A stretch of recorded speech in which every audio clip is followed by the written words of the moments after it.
বলা হয় যে বন্ধুত্বের কোনো ধর্ম নাই, বন্ধুত্বের কোনো বর্ণ হয় না, বন্ধুত্বের কোনো দেশ নাই, কাল নাই, বন্ধুত্বের কোনো বর্ণ রং কোনো কিছুই হয় না। বন্ধুত্ব অমলিন। আমি আমার গোটা জীবন, আমি খুব সাধারণ পরিবার থেকে উঠে আসা একজন মানুষ, জীবন সংগ্রামী মানুষ, আজন্ম যোদ্ধা। যারা আমাকে চিনে খুব কাছ থেকে তারা জানে যে গোটা জীবন আমি সংগ্রাম করে, লড়াই করে, নির্যাতন নিপীড়ন সংগ্রামের মধ্য দিয়ে উঠে আসা একজন মানুষ।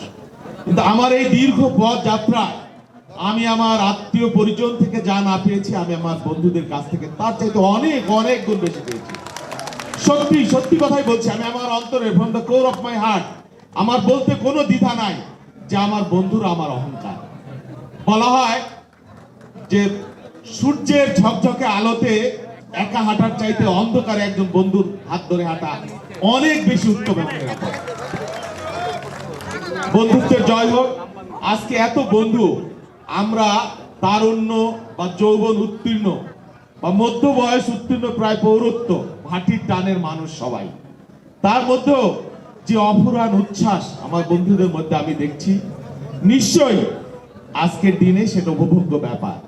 এত মানুষ সারা দেশ থেকে এসেছে, অনেকেই আমি চিনি, অনেকে একসাথে পথ চলেছি, কিন্তু যাদের সাথে কখনো দেখা হয় নাই বা আর কখনো দেখা হবে না, প্রত্যেকের জন্যই ভালোবাসা, শুভকামনা। বন্ধুত্বটা রাখবেন, ভালোবাসাটা খুব প্রয়োজন। কত পৃথিবীর বড় বড় মানুষ মৃত্যুর পূর্বে বলে গেল, আহা, আর একটা জীবন যদি পাইতাম, ভালোবাসতাম। এই যে আপনারা আইফোনের যে ফাউন্ডার স্টিভ জবস, তার কথা শুনেছেন, মৃত্যুর আগে তার এত মিলিয়ন মিলিয়ন টাকা অ্যাপেলের ব্যাংক অ্যাকাউন্টে, মৃত্যুর আগে বলে গেল, হাহাকার করে গেল যে গোটা জীবন আমি অর্থের পিছনে ছুটেছি, যদি আমি আর একটা জীবন পাইতাম তাহলে আমি আমার পরিবারের জন্য, আমার বন্ধুদের জন্য, আমার সমাজের জন্য আরো বেশি ভালোবাসা রেখে যেতাম। সেই জন্য তোমাদেরকে বলবো যে তোমরা ভালোবাসবে তোমার পরিবারকে, তোমার স্বামীকে, তোমার স্ত্রীকে, তোমার সন্তানকে, তোমার বন্ধুকে, তোমার আত্মীয় পরিজনকে। যদি ভালো না বাসো, যদি ঘৃণার চর্চা করি, আমরা বিদ্বেষের চর্চা করি, গোটা সমাজ, গোটা দেশ একটা বিদ্বেষের সমাজে পরিণত হবে। রাজনীতি থাকবে, ধর্ম থাকবে, বর্ণ থাকবে, কিন্তু ভালোবাসাটা মানুষের জন্য। পৃথিবীর শ্রেষ্ঠ সৃষ্টি মানুষ। প্রাণীকে ভালোবাসে, কিন্তু আমরা মানুষকে ভালোবাসতে পারি না।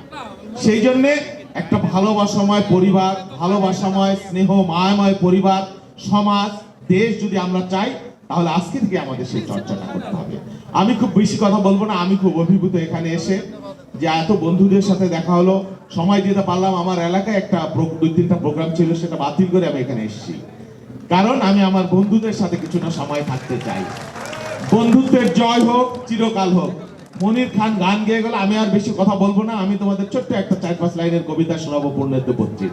আমি যদিও আমি কবিতা পাঠ করতে পারি না, তারপরও শোনাই একটু। পরাণের গভীর ভিতর আর কি, পার্ট 4।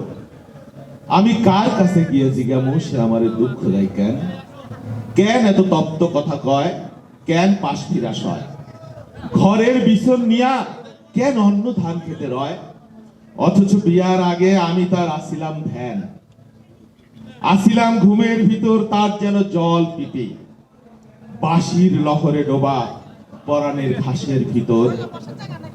এখন শুকনো পাতা উঠোনের পরে খেলা করে, এখন সংসার ভরা ইন্দুরের বড় বড় টিপি।